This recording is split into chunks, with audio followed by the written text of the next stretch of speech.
What's going on, everybody, and welcome to part 6 of the reinforcement learning tutorial series, as well as part 2 of the deep Q learning, as well as DQN and deep Q networks tutorials.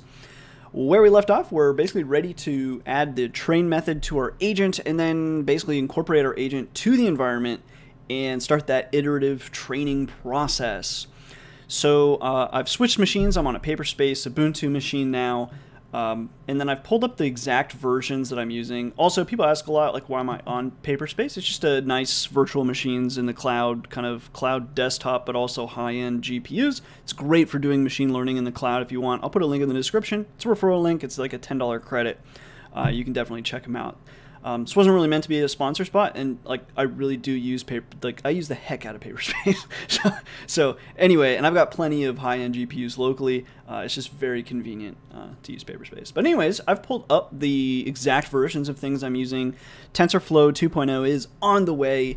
It's just not quite yet ready. So anyway, I'm still using TensorFlow 1. These are the exact versions. You can feel free to follow along on a different version. It's just if something is going wrong and you want to match my exact versions of things, you can do this. Also, in case you didn't know, whoops, not all caps, please. In case you didn't know, like to install exact versions, it would be like pip3 install TensorFlow-GPU double equals 1.13.1, for example. So that's how you install an exact version of something. Okay, let's go ahead and continue. So I am in, actually I think I've got it up already. Yeah, cool. Thanks, Harrison. Anytime, bro. So what we're going to do is come down to our agent class, so the DQN agent, and I'm just going to go to the very bottom here. I'm going to make a bunch of space and come up here. And now what we're going to do is just add the new train method. So define train, and then we're going to pass here self terminal underscore state, and then step, whatever step we're on. Okay, so the first thing we want to do is do a quick check to see should we actually train. So recall we're going to have this replay memory, and then from the replay memory, which should be quite a large memory, we're going to grab a mini batch that's relatively small, but also is a batch size that is of a decent size. So typically with neural networks, we like to train in batches of like 32 or 64 or something like that. So we're going to do the same thing here. So we want 32 or 64 to be pretty small compared to the size of our memory. So in this case, I want to say our max memory size is 50,000. And then the least amount that we're willing to train on is 10,000. And the reason why we want to do that is we don't want to wind up overfitting. So we want to use this replay memory principle, I guess. But what we don't want to do is have replay memory so small that every step is training on the exact same thing. So we're effectively doing like, you know, hundreds of epochs on the exact same data. That's not what we want. So anyway, what we're going to say is if len of self.replay underscore memory is less than the min replay memory size, if that's the case, we'll just return. We actually don't want to do anything here. Otherwise, if it's enough, then let's go ahead and get our mini batch, which will be a random.sample of self.replay memory, and the sample size that we want is mini batch underscore size. And we need to do both. We need to import random and set the mini batch size. So I'm going to go up to the tippity top here. I'm going to import random, and then I'm going to come down here. Mini batch size, we'll set that to 64. Now I'll go back to our bottom here. Awesome. So now that we've done that, we want to get our Q values. So don't forget as well that one of the things, get out of my face. Let's go here, Python programming.net. Let me type DQN. We're actually going to use some stuff from the other one too, so I'll just pull it up. But recall the following image. So we actually want to get, so this bit is kind of handled otherwise, both learning rate and then just some of this logic is handled by the neural network, but we still need the reward, discount, and that future value. So we still want to use this little bit. So to do that, we need to know current Q values and future Q values. So So Minibatch. Okay, so what we're going to say here is current underscore states is equal to the NumPy array, and then we're going to use a list comprehension here. We're going to say transition 0 for transition in Minibatch. Okay, cool. And then what we want to do here is normalize it. So again, if you don't know why we're normalizing that, check out the basics tutorials. But basically it's just images. So anytime you have RGB images that's like 0 to 255 and onward, you can really, and not by, normalize is the wrong word, I've probably been saying that wrong the whole time. Anyway, instead what we're actually trying to do is scale it, because all the images are normalized already, pretty much. But instead we're actually trying to scale it between 0 and 1. That's just the best way for convolutional neural networks to learn on image data. It's just useful to have, and really it's the best for any machine learning. You generally want to scale between 0 and 1, or -1 and 1. Anyways, enough on that. So current states. Then what we want to grab is the current queues list, and that is also going to be equal to self.model.predict. Now pay attention, that's self.model. So it's that model that is the crazy model. Self.model.predict, and we want to predict on current states. And then we want to do the same thing with future. So we're going to say new current states. This is after we take steps. It's going to be equal to the NumPy array. And again, we're going to say transition 3, I want to say. Is that right? Yes. Yeah, transition 3 for transition in our Minibatch, and again we want to div by 255, and I'll explain these index values in a second if you don't understand those or you forgot. It should be up here somewhere, or is that, I think we're gonna have to define that in our environment. Anyway, I'll explain that in a moment. Yeah, so coming back, new current. Okay, so now what we're going to say is future queues. I'll explain it basically. Bottom line, future queues list is equal to self.target model. So now we're using that target model that doesn't so crazily change. .predict against the new current states. Now we're going to separate things out into our typical X's and Y's. So these will be our feature sets. These will be our labels or our targets. So this will be like literally the images from the game, and then this will be the action that we decide to take, which that's going to be in the environment as well. We'll get there. Anyway, it'll be like up, down, left, right, diagonals, and all that stuff. Okay, so now what we're going to say is for index, and then we're going to have this giant tuple, and this is what is consisting in this mini batch of things. So you've got the current state, you've got the action, the reward, the new current state, don't put the S there, and then whether or not we're done with the environment. So that's exactly where these indexes are coming from. So current states, we're grabbing the current state from Minibatch. And then down here, we're grabbing that new, so 0, 1, 2, 3, right? We're grabbing that from the Minibatch, and then we're predicting on it based on the state itself. But then with this information, what we can do is calculate that last step of our formula from before, right? We can calculate this little bit here to create our queues. So for index, done. Apparently my mouse has decided to stop working. What do we want to do? The first thing we're going to say is if not done, then we still want to actually perform our operations. So what we're going to say is max future queue is equal to the np.max of future queues list for whatever index we're actually at right now. And then we're going to say the new queue is equal to the reward plus the discount, which I don't think we have because it didn't try to autocomplete that, times max future queue. Else, we're just going to say new queue equals reward. So if we are done, then we need to set the new queue to be whatever the reward is at the time, because there is no future queue, right? We're done. Okay, so now we need to go up to the top and set our discount. Okay, so going up to the top here, let's set discount equals 0.99. Then we'll go back to the bottom here.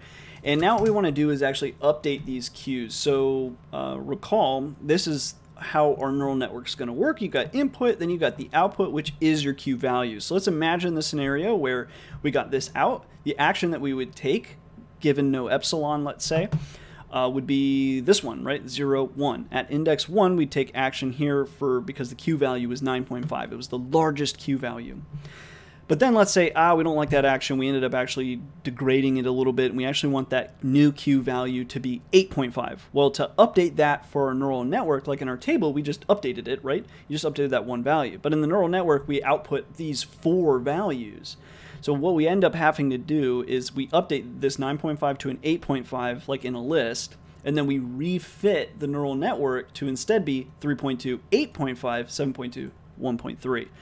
So that's the next thing that we need to do. So coming down here, what we want to say, still in our for loop, we're going to say current queues equals the current queues list at the index that we're at as we're iterating over, and I missed Sublime Text. We're iterating over, yes, these 2 values, index, and then you should be able to guess what I meant to have here, and that was enumerate, and also in, woo, maybe today is not a day for tutorials for me, jeez.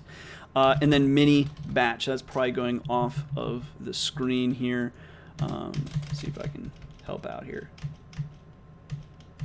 There we go. So for index, current state, action, reward, new current state, done, in, enumerate, Minibatch. I guess I got stuck there because I was explaining these and then pointing out the transitions. Anyway, now it's a valid loop. So if not done, if anybody knows if Atom just has a built-in p.8 kind of syntax checker, let me know. Post a comment below, because this is what comes on the Paperspace machines, and I just can't be asked to always be throwing on Sublime Text. Anyway, current queues. Okay, so that now we have our current queues. We fixed our enumerate. Now what we want to say is the current queues for the action that we took is now equal to that new Q value. Once we have that, we're ready to append to our features and our labels. So x.append, so that would be the current state, and then y.append current queues. So again, features, labels, this is the image that we have, and then current queues are the Q values. So cool. So just in case that's not getting through, X's, Y's. All right. So now that we've got all that, we can pop out of this for loop, and then we're going to say self.model.fit, and we've got another really long line here, np.array of our x values divided by 255, numpy array of y, and then our batch size will be equal to exactly what our mini batch size was.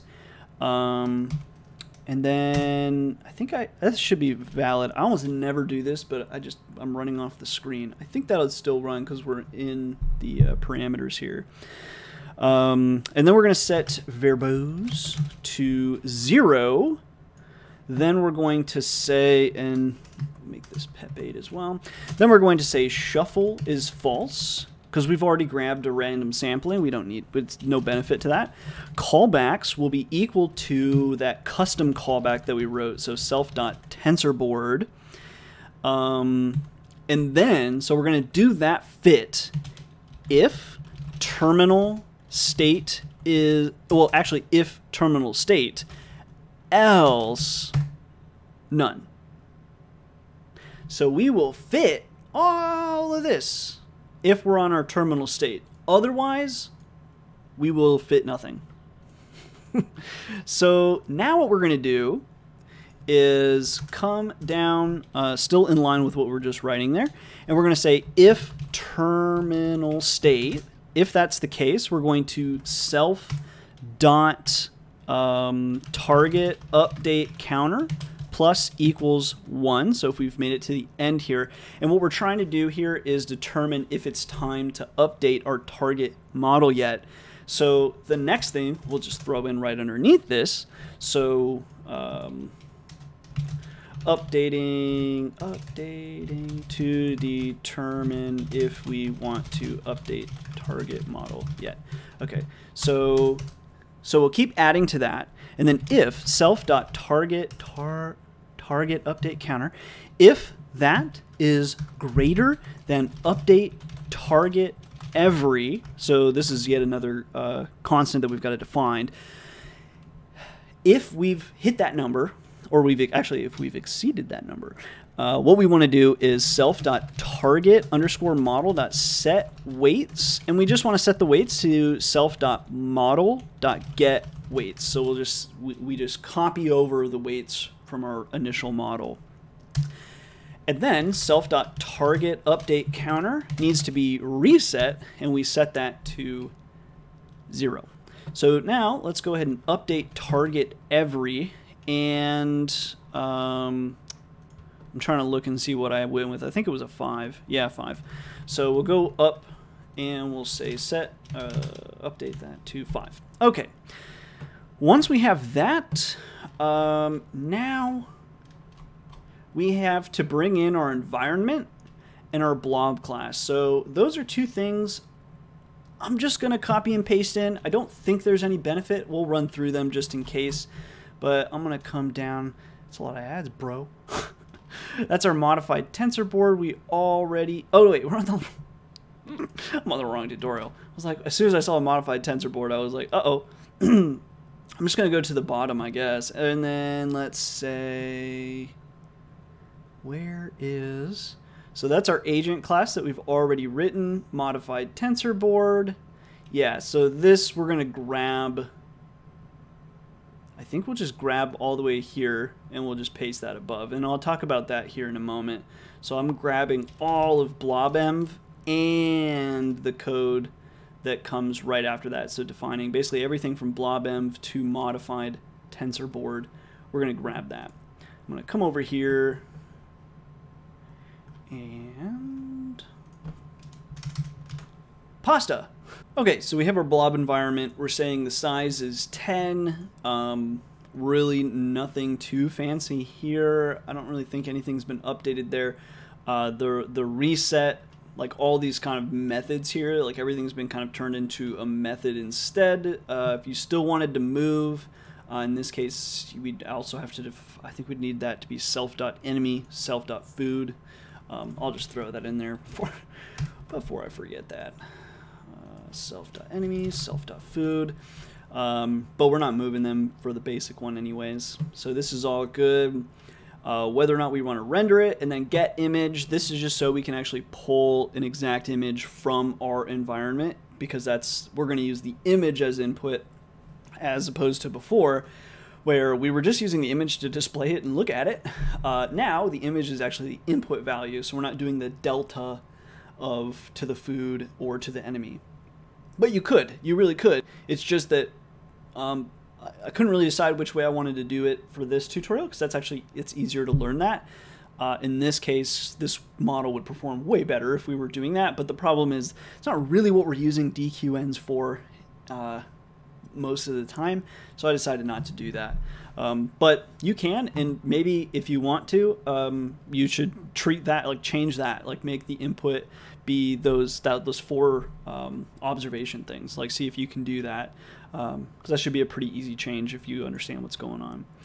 Anyway, so that's our blobenv. Then we're just kind of defining the blobenv here. We're setting some initial things, and then we're setting random seed to 1, just so as we do this more and more, hopefully our results will be good to compare to each other when we change hyperparameters and stuff. If you wanted to train multiple models on the same machine, you can use this code as well. Then finally, we're going to make this directory called models if we need it. So just a bunch of helper stuff, really nothing specific to DQNs, so I just didn't really see any benefit for us to write out blobenv. You're welcome. So the other thing would be, let me check here. Let's see, we've got blob env. We're missing, we've got TensorBoard, we've got the DQNAgent. So the other thing we don't have is the actual blob class. So I'm also going to take that. We'll take that, copy that. I'm going to throw that down here. Again, we've already kind of, oops, I'm actually going to cut that. Let me do, oh, I just tried to copy it from my main computer. Noob. Blah, blah, blah, blah, blah. Here. So this, we'll take our blob class, and then we'll check some of these other values. But we still have some code to write at the very end here. Pasta. So this is our blob class. Again, we already had a blob class, so I didn't really see any point to going over this again. The only difference here is we have this new equals, so we're just doing another operator overloading, just so this is how we can check to see if two blobs are over each other now. So cool. Add that, and then here I've added all 9 movement possibilities, so not only the diagonals, also don't move, and then move up, down, left, right. Again, not complex code, don't see any reason to belabor over that. Here we do movement. This keeps it in bounds. I don't really, like, none of this other stuff is really changed. So again, nothing with DQNs for us to really belabor over. So cool. Now, the last things that we need to do is actually do our iteration and all that. So what I'm going to do is come to the bottom here. Oh, shoot. I can't remember if we actually created our agent or not. So DQ, no, doesn't look like we did. So we'll come to the very bottom here, and I'm going to say agent equals DQNAgent. So we've got our agent now. And then also we did, I believe we've already got our environment created. It should be like right after the environment, if I recall right. Just got to check. Yeah, so we've got our environment, we've got our agent. Now we're ready to start iterating over things. And in fact, I think maybe even before we do that, let's make sure we have all of these. And I think I'm just going to copy and paste these as well. And then we'll talk about those. I just want to make sure I'm not missing something. So in fact, I'll just do this. So replay memory size 50,000. Okay, 64, 5. Got our name, discount. Okay, cool. So I'm going to get rid of that. And then let's see if we've got anything new here. Memory fraction. We're not using that at the moment, but that has to do with that code that was commented out. 20,000 episodes. That should be fine. Let's see here. Epsilon, we start at 1. That's fine. This is a decent decay for 20,000 steps. Minimum epsilon is fine. This is for our step aggregation. Show preview false. We can set that to true if we want to actually see the visuals of everything running. Okay, so coming back down to the bottom here. That's a lot of scrolling. We need like a end of page button. Now we're ready to actually iterate over everything. So what we're going to say now is for episode in TQDM for the range of 1 to however many episodes we decided we wanted, which was 20,000, plus 1. And then we're going to say ASCII equals true. This is for our Windows fellows. Unit is going to be episode. Cool. So now what we're going to say is agent.tensorboard.step is going to be equal to whatever episode we're on. Then we're going to set the starting episode reward. I can't type. Episode _ reward. We'll set that to be a 0. We're going to say we're on currently step number 1. Current state is going to be equal to env.reset. So we're kind of matching the syntax of, I hope that wasn't off the screen. We're setting, we're kind of matching the syntax from OpenAI Gym. Let me make some more space here before that happens again. Hopefully that wasn't off screen. I'll go back and check. Anyway, wasn't really too complex a code at least. Okay, current state, we set that to the reset. We're going to say done is equal to false, and then we're going to iterate over all this. So while we're not done, the next thing is if np.random is greater than whatever our epsilon is. So this is very similar to everything we've done before. So we're just going to say action equals np.arg max of agent.get queues for whatever our current state is. Otherwise, so else action equals np.random.randint between 0 and env.action space size in all caps. Okay, so once we've done that, we're going to continue on our theme of similarly syntaxed things, and we're going to say new state reward, and whether or not we are done is equal to env.step action, and then we're going to say I really just I wonder if I'm sure I've typoed episode somewhere else. Anyway, plus equals whatever the reward is. No jerk, whatever the reward is. And then what we're going to say is if show preview, so if that is the case, and not episode modulo aggregate steps every, we'll do env.render, so that just shows the environment if we want that. Then every step we have to add that to the replay memory, so we're going to say agent.update_replay memory, and we're going to update that with all those what, 5 things? Current state, we've got action, reward, new state, and whether or not we're done there. So then agent.train, done, and then step, and then current state equals new state, step plus equals 1. Okay, so now, yeah, I think now we're gonna copy the rest. There's really nothing, again, nothing DQN related, and this is also code that we've already written.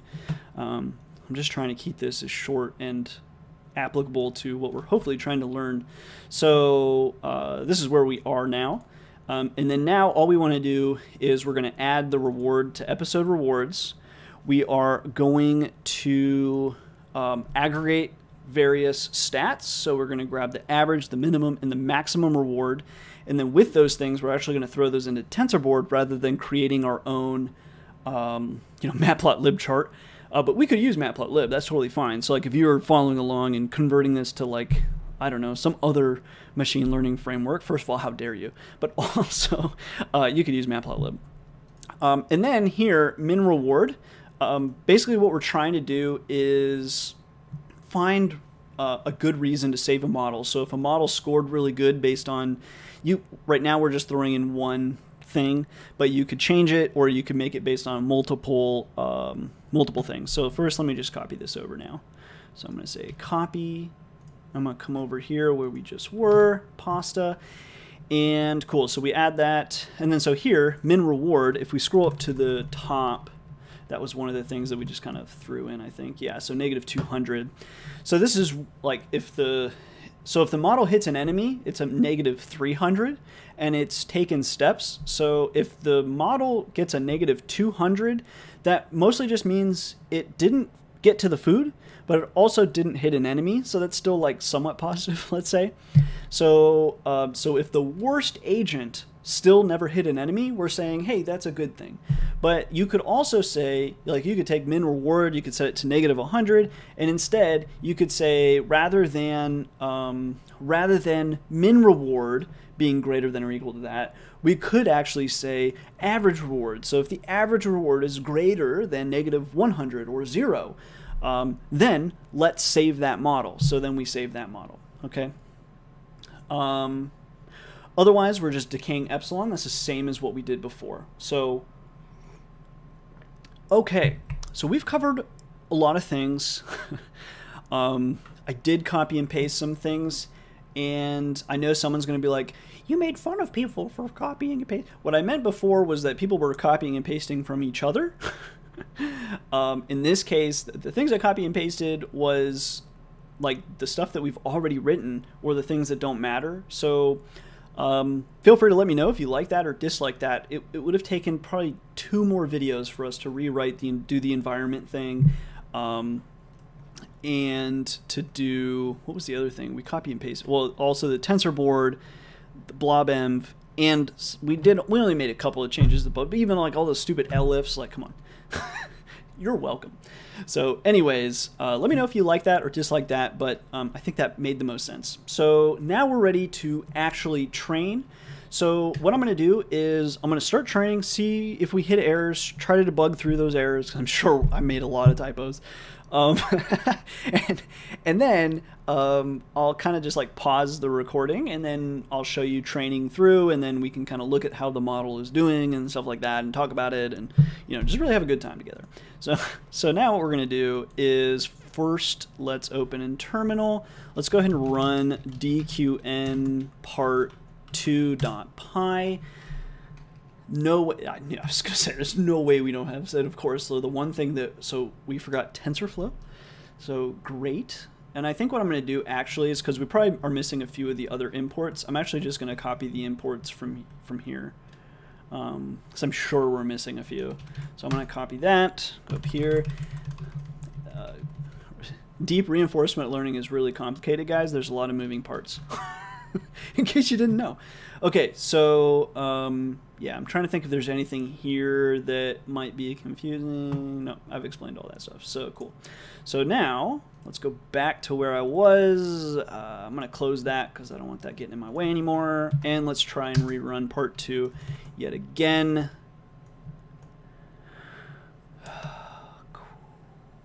Okay, I don't quite understand activation linear. Oh, it's a typo. Activation. Okay. So that was in our that was a long time ago, guys. I know you might watch these videos back to back or think that like it was like one day apart, but it's been like almost a week probably since I filmed that other video. Oh, I can't find it. Conv2D. Find it. Let's go. Okay. Activation. What am I missing here? Oh, activation linear. Okay, cool. Let's try again. I wonder how many errors we're actually going to hit here.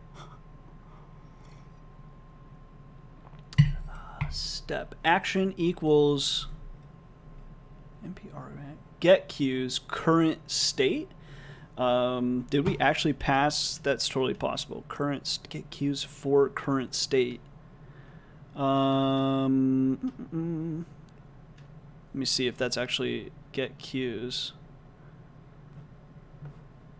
Why are we missing? I don't think that's true. Get queues self state. We shouldn't need a step there. If I threw that in, it's a mistake. Get queues state. Right. Okay. Because that's just a predict. So I probably threw in step. I was maybe thinking of train or looking at train maybe. Anyway, all we're trying to do there is make a prediction, and to make a prediction, all we need is state. There would be no need for step there. So let's try again. What are we on? 4, 5? That's a lot of errors. Oh my goodness. DQN has no attribute. Model predict. I don't see a typo there. Self.model. I think probably it's self.model.predict though, would be my guess. self.model_predict. Let's find where we wrote that. Okay. Get cues. I'm guessing that's it. Let me just check. Let's see. Def get cues. Self.model. Wow, even in the... That can't be right.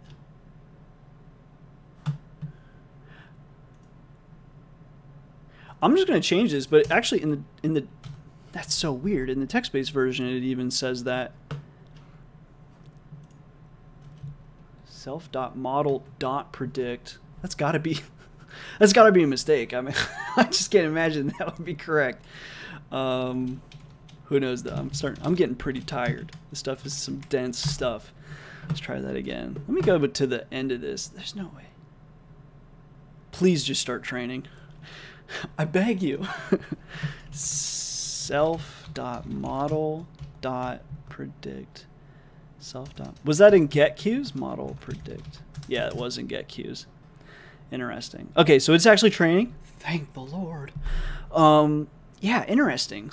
That's so funny. I wonder how that made it in. Maybe code up to this. I guess because I typoed it in the previous tutorial, and then I copied it to here.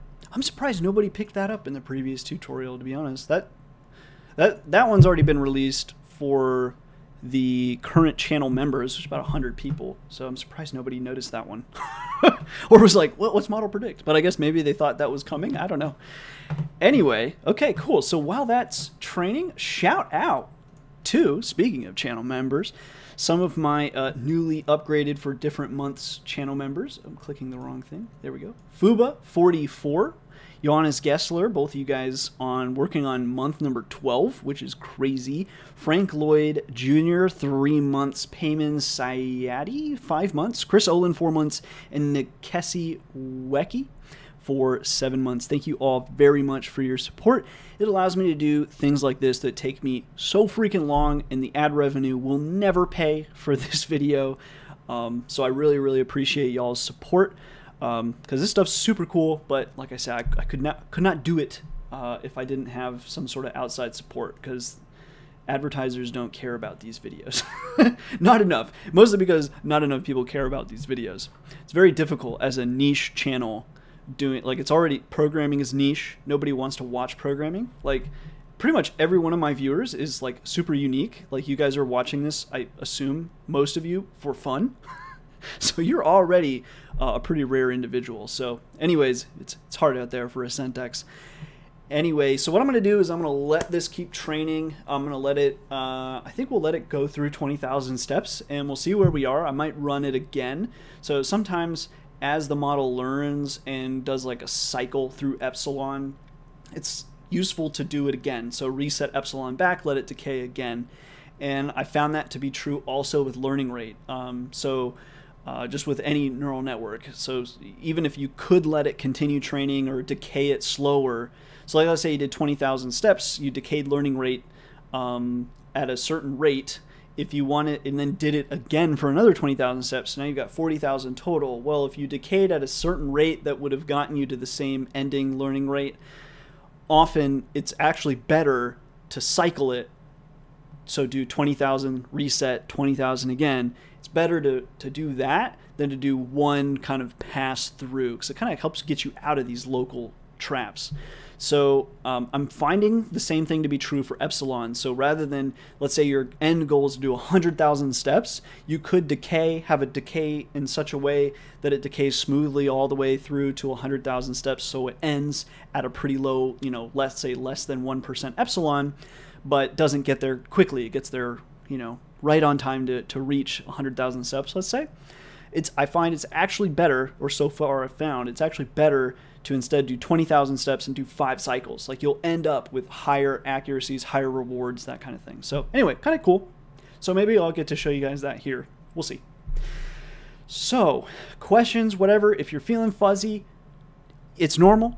Ask questions, either post them in the comments or come join us in discord.gg/Centex. Otherwise, I'll see you guys, for you in a few moments, for me in probably, looks like 4 hours. So see you then. Okay, a moment or two has transpired since the recording, but I don't want to make this a separate video. So here are the results of a 2x256 ConvNet. And basically what I did was I did like 3 passes. So this would be like our first pass through the data. And you can see the average started at -180 and it kind of made its way up to -73. And then basically I loaded where that model left off, ran it again. So just kind of re-decay the epsilon again. So there we go. This time getting to a peak of about -50. And then I ran it again. And this time got it to be an average of about, what's this one, -37.58. And then we could try to keep continuing to do that.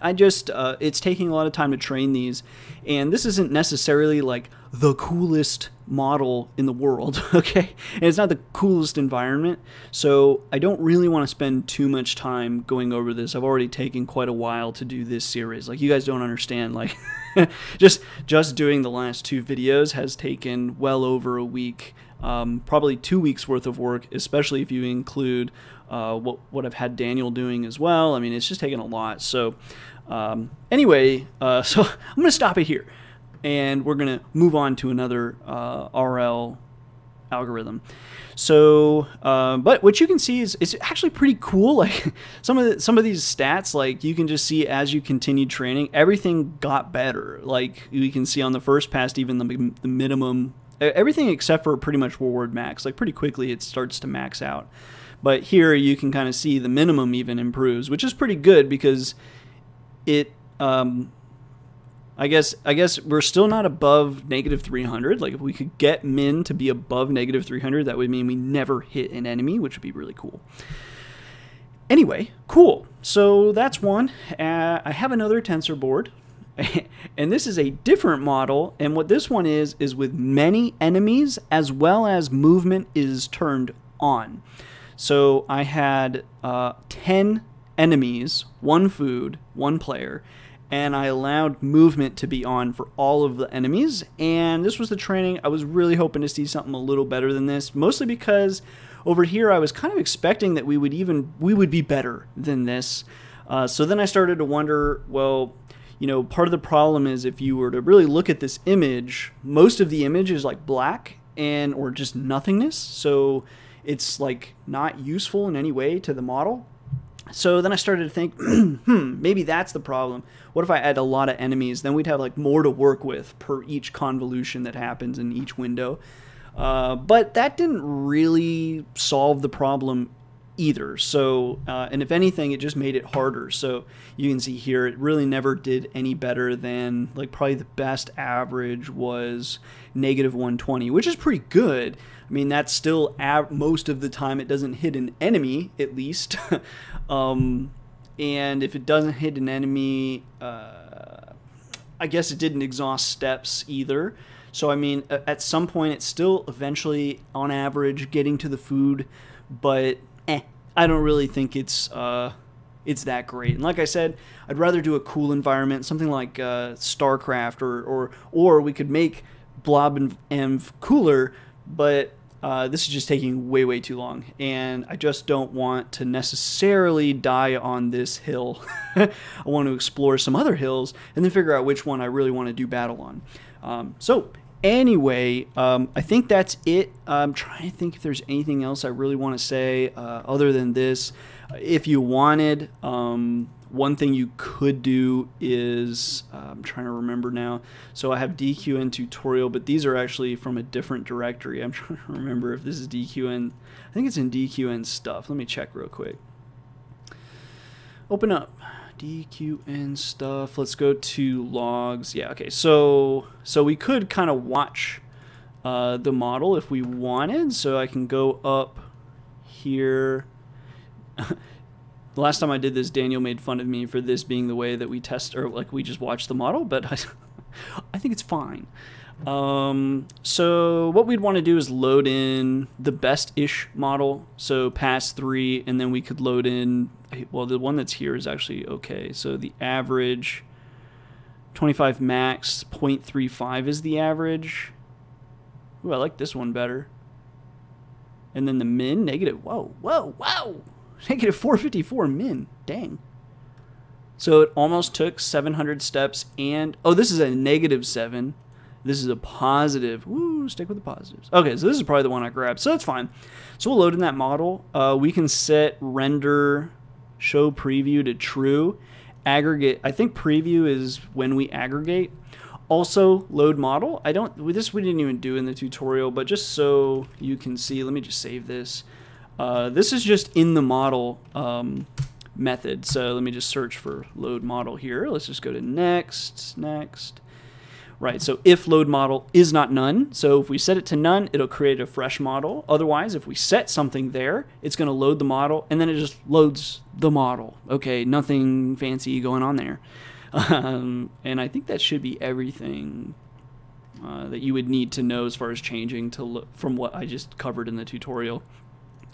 Anyway, so we could load model, aggregate, every, show preview, true. Okay, let me then come into here, open in terminal. Let's do Python blob world CNN 9 moves load.py. So hopefully this, I'm trying to think if I aggregate steps every, I feel like I might be missing something as far as getting it to pop up every game. Because that was 50 what episodes? And let me, it's just like today's a fresh day and I haven't looked at this code. Let's go check. So show preview, let's just copy paste. Whoops, show preview. Let me go down to the code here. And not episode 1000. So instead, let's actually say modulo 1. So we'll see every single episode. Thank you very much.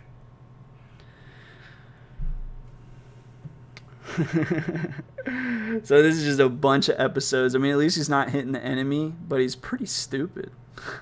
This doesn't get, oh, epsilon is high. Okay. Okay, let's fix that real quick. This is probably why you want a standalone script for this, but yeah, you know, whatever. Epsilon, we will just set to be 0. One more time.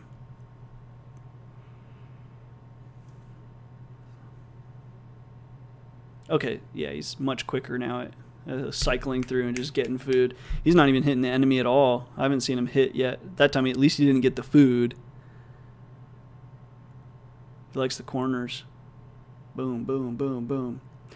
Okay, yeah, so I mean, this one's not terrible. I mean, it's pretty good. He really likes to go into that corner, though. It's kind of funny.